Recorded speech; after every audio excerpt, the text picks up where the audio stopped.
Está se formando aí a possibilidade de uma mega parceria de esquerda para derrotar o bolsonarismo e fazer uma grande maioria de esquerda no Congresso Nacional, que aconteceria pela primeira vez na história. Nunca tivemos maioria de esquerda no Congresso Nacional. Sempre que, aliás, na única vez que teve um governo de esquerda, que foram os governos do PT, o PT tinha que fazer parcerias com hoje chamado de Centrão, na época era mais o MDB, tudo mais, para garantir governabilidade e mudar a vida das pessoas, tirar as pessoas da miséria, implantar os programas sociais e tudo mais. Nunca houve uma maioria de esquerda. Agora, essa possibilidade está acontecendo. E tudo por um tiro no pé, mas foi um tiro de canhão no pé do governo Bolsonaro. Primeiramente, quando saiu a operação da Polícia Federal contra o Ciro, todo mundo começou a falar isso é coisa do lavajatismo, porque era uma operação que tinha todo o viés lavajatista, aquele viés de perseguição mesmo, era um esquema, um suposto esquema de corrupção de 2010 a 2013, a investigação começou em 2017, quer dizer, 4 anos atrás, aí faz uma operação de busca e apreensão em 2021, para pegar celulares, computadores do Ciro Gomes e dos irmãos dele em 2021, de um esquema que aconteceu em 2010 a 2013. Veja bem, em 2010 nem tinha smartphone no Brasil. Você vai pegar o que dos celulares do Ciro? Nada. Os computadores dele. Quer dizer, qualquer pessoa normal não usa hoje, ainda mais políticos e tudo mais, que tem verba e tudo mais, ele não usa hoje o mesmo computador e o mesmo celular que usava em 2010 a 2013. Quer dizer, uma operação assim, daquelas mirabolantes da Polícia Federal, mega operação, para quê? Para dar mídia e para bater em algum candidato. Todo viés lavajatista. Porém, vem agora as informações de que é uma operação bolsonarista. E o fato da operação alvo não era tirar o Ciro Gomes da campanha presidencial. O alvo era o que? Era bater no Ciro Gomes para que o candidato bolsonarista, se chama Capitão Wagner, que é o candidato bolsonarista ao governo do Ceará, ele tenha material para bater na família do Ciro Gomes, na família Gomes, durante a campanha do ano que vem, com fake news e tudo mais. Ele vai usar isso, fazer um balão nisso aí, falar e tudo mais, para ver se ele consegue se eleger governador. Na eleição de 2020, no ano passado, o Capitão Wagner perdeu para o candidato do Ciro, que teve apoio do PT, de todo mundo, que era o Sarto, que se tornou prefeito de Fortaleza. Mas a eleição foi muito apertada. E as pesquisas internas do bolsonarismo mostram que o Capitão Wagner tem mais votos no interior. Ou seja, ele tem a esperança de ser candidato. Foi um tiro no pé. Foi um tiro no pé porque aumentaram as pressões dentro do PDT para o Ciro retirar a candidatura dele. Muitos deputados do PDT têm medo de ir para a campanha no PDT com o Ciro Gomes presidenciável. O Ciro Gomes saiu do Datafolha, ele tem 7% no Datafolha. No Ibope, o Ibope virou IPEC, né? No IPEC ele tem 5%. Aí ele fala, pô, peraí, eu vou lá com um candidato que tem 5% dos votos, a chance de eu ser eleito muito menor. Então a pressão cresceu para o Ciro retirar a candidatura e o PDT entrar numa federação com o PT e o PSB. Essa federação está sendo discutida há muito tempo. Os diretórios do PSB, de 23 diretórios estaduais, 18 aprovam essa federação com o PT.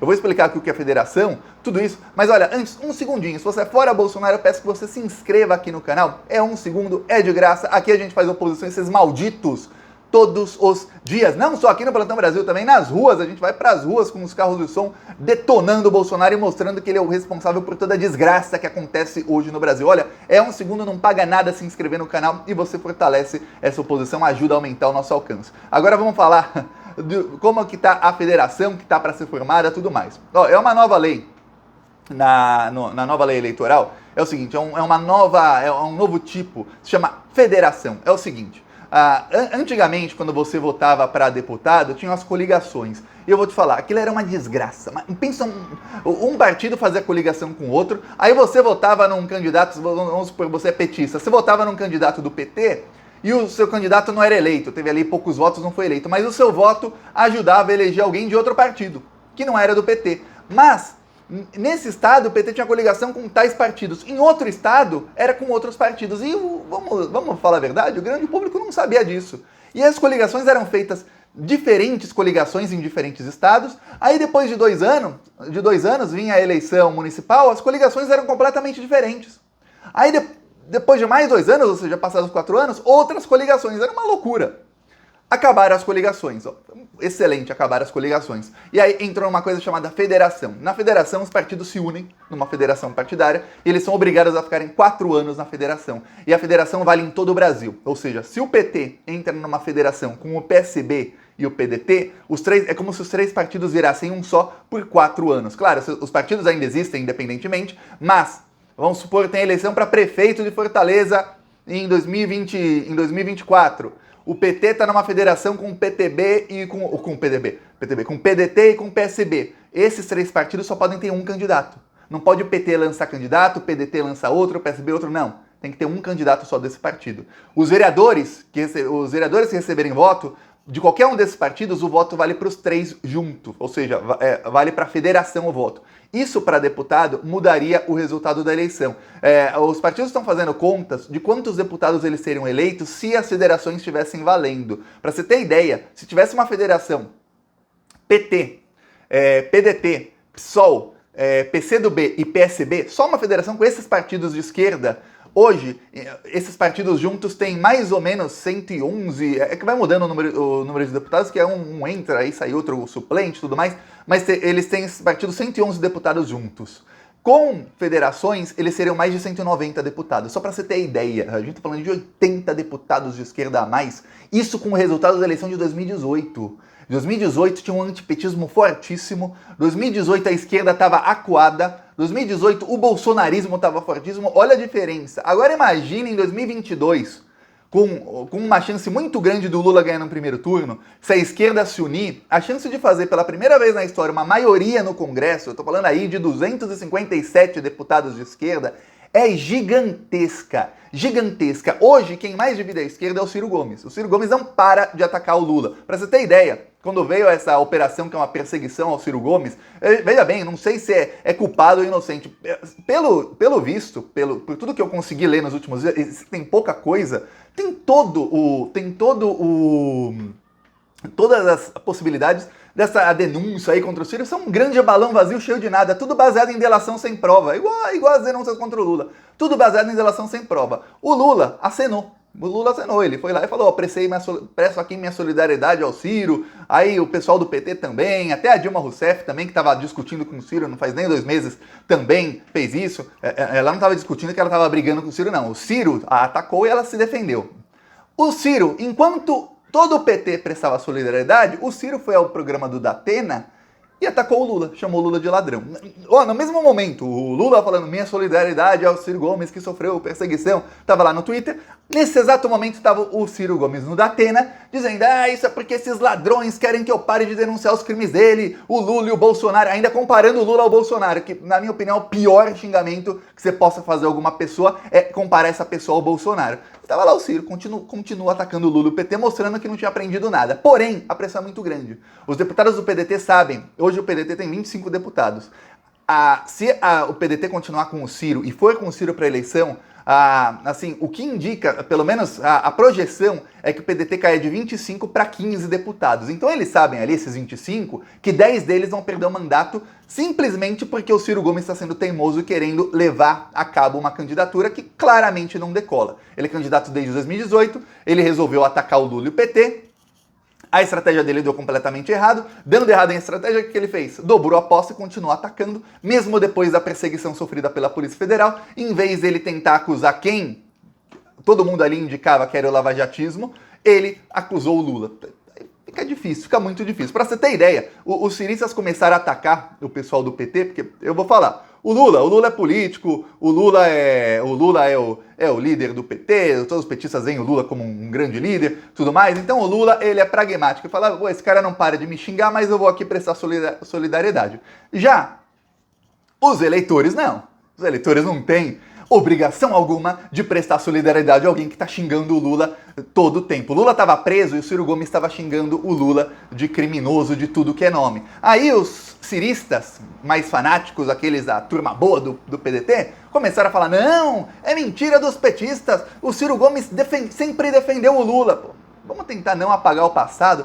Durante o processo contra o Lula, o Ciro Gomes o defendeu, ele só parou de defendê-lo depois. Mentira, isso é mentira das mais deslavadas possíveis. Eu vou te mostrar aqui alguns ataques do Ciro Gomes ao Lula enquanto o Lula estava preso. A perseguição ao Lula não parou quando ele foi preso. Pelo contrário, ali se concretizou a perseguição. Aí o Lula continuou sendo perseguido, a perseguição até 8 de março de 2021 foi quando o Lula finalmente teve os direitos políticos estabelecidos. 8 de março de 2021, Dia Internacional da Mulher, que foi o dia que o Ciro Gomes chamou a Dilma de aborto. Esse dia. Mas até a suspeição do Moro ainda ficava aquela, será que sim, será que não? Que foi só em maio. Depois o Ministério Público continuou tentando reiniciar os processos contra o Lula. Só parou a vitória definitiva agora, semana passada, retrasada. O Lula foi perseguido esse tempo todo, sendo xingado pelo Ciro. Esse tempo inteiro. Para você ter ideia aqui, março de 2019. Quem quiser pausa aí para ler a manchete. Ciro chama PT de quadrilha e diz que Gleisi é a chefe. Março de 2019, o Lula estava preso. Tinha acabado a perseguição contra o Lula? Não tinha, estava preso ainda. Aqui, ó, semana em que o Lula foi solto, um pouquinho antes do Lula ser solto, ó. Ciro disse que Lula não tem escrúpulos, é um encantador de serpentes. Aqui, ó, novembro de 2019, semana em que Lula foi solto. Tinha acabado a perseguição contra ele? Não. Mesmo quando ele foi solto, não acabou, porque ele não tinha os direitos políticos estabelecidos. Aqui, ó, abril de 2020, Ciro diz que Lula é líder de falcatruas e tem culpa pela situação do Brasil. Aqui, ó, perdi a respeito pelo Lula. 2020. O Lula ainda não tinha direitos políticos restabelecidos. Outubro de 2021, olha essa fake news aqui. Ciro Gomes diz que Lula conspirou pelo impeachment de Dilma Rousseff. Coisa de louco, coisa de maluco. Aí os ciristas falam, não, mas em 2016 o Ciro queria que o Lula fosse para uma embaixada. Primeiro, ele foi preso em 2018, não foi em 2016. Segundo, quem vai para a embaixada é bandido. É bandido que, se o Lula fosse para uma embaixada, ele não teria os direitos restabelecidos, estava preso até hoje na embaixada, sendo chamado de foragido por todo mundo, não estaríamos nesse panorama hoje. Era ótimo para o Ciro se o Lula tivesse ido para uma embaixada. Então, se o Ciro, para ele se restabelecer com o pessoal do PT, se ele pede desculpas e tudo mais, estão todos... O Lula, claro que já aceita as desculpas dele no mesmo instante, e o Ciro, continuando a candidatura, ele tem até fevereiro para ou decolar nas pesquisas, chegar aos 20 pontos, que o presidente do PDT prometeu aos deputados, ou a pressão vai ser muito grande e pode ter uma debandada muito grande de deputados do PDT saindo do partido para disputar a eleição por outros partidos, o que seria um desastre total para o PDT. Então tem uma pressão muito grande para o Ciro retirar a candidatura, na melhor das hipóteses, apoiar o Lula, o PDT entrar numa federação com o PSB e o PT, o PSB e o PT já estão em negociações por isso, e a esquerda teria aí uma grande maioria. O Lula, a chance do Lula ganhar no primeiro turno gigantesca, com o apoio do Ciro Gomes e com uma maioria no Congresso para governar, ó, sem precisar de governabilidade, sem precisar de centrão, sem precisar de nenhum desses bandidos, para governar e para realmente mudar o Brasil e fazer o Brasil voltar a ser a sexta maior economia do mundo, voltar a ser respeitado no mundo inteiro, para que depois que esse pesadelo que estamos vivendo aqui acabe, a gente viva a era dos sonhos, que é o Brasil ser o país que estaria sendo se não fosse o golpe de 2016. A ver se o Ciro vai ter alguma inteligência emocional, que isso ele já provou diversas vezes que não tem, mas as pessoas mudam, vamos ver se ele vai ter alguma inteligência emocional de não precisa nem admitir o erro e pedir desculpas por tudo, simplesmente falar, ó, apoio aqui o Lula, ponto final, acabou. E de qualquer maneira, mesmo se ele não faz isso, o Bolsonaro deu tamanho tiro no pé com essa operação contra o Ciro, que vamos lembrar, foi autorizada por um juiz bolsonarista, um juiz bolsominion dos piores. Teve uma pessoa lá no Ceará que negou o Holocausto e falou que a Covid era culpa dos judeus. Esse juiz absolveu o cara. É bolsominion da pior espécie. Esse juiz é um tiro no pé gigantesco. Por quê? Porque se o Ciro, mesmo se ele não quiser apoiar o Lula, se a pressão dos deputados surte efeito, eu vou te falar, vai surtir, o Ciro retira a candidatura, sabe o que acontece? Pesquisa IPEC, pesquisa CNT. 41% dos eleitores do Ciro votam no Lula, 20% votam no Moro, 10% votam no Bolsonaro e os outros não votam em ninguém. Quer dizer, a chance do Lula ganhar no primeiro turno aumenta, mas aumenta muito. Só do Ciro retirar a candidatura. Se ele apoia o Lula, então, aí pronto. Aí, eu vou falar, vai chegar num nível... Anteontem o Merval escreveu na Globo, Merval Pereira, porta-voz da família Marinho, escreveu que provavelmente o Lula ganha no primeiro turno. Vai chegar no nível que eu acho que todo mundo vai retirar a candidatura e o Lula vai ser eleito por aclamação. Mas o Ciro, aí um alento para a candidatura dele, ele ganhou o apoio do Cabo Daciolo, que tinha 2 pontos nas pesquisas, deve fazer uns 5 ali na eleição, ganhou apoio pelo menos. Não quer dizer que os eleitores do Cabo Daciolo votariam no Ciro. Entre o político apoiar e o eleitor votar é uma coisa diferente. Agora, eu vou mostrar aqui Ah, não tem aqui vídeo do carro de som nesse celular hoje. Bom, pois bem, no próximo vídeo eu mostro aqui nosso carro de som. Quem quiser nos apoiar, embaixo do vídeo o botão Seja Membro. Deixe seu comentário aí sobre a possível federação. E não se esqueça de inscrever nas outras redes sociais, está no primeiro comentário. Falou!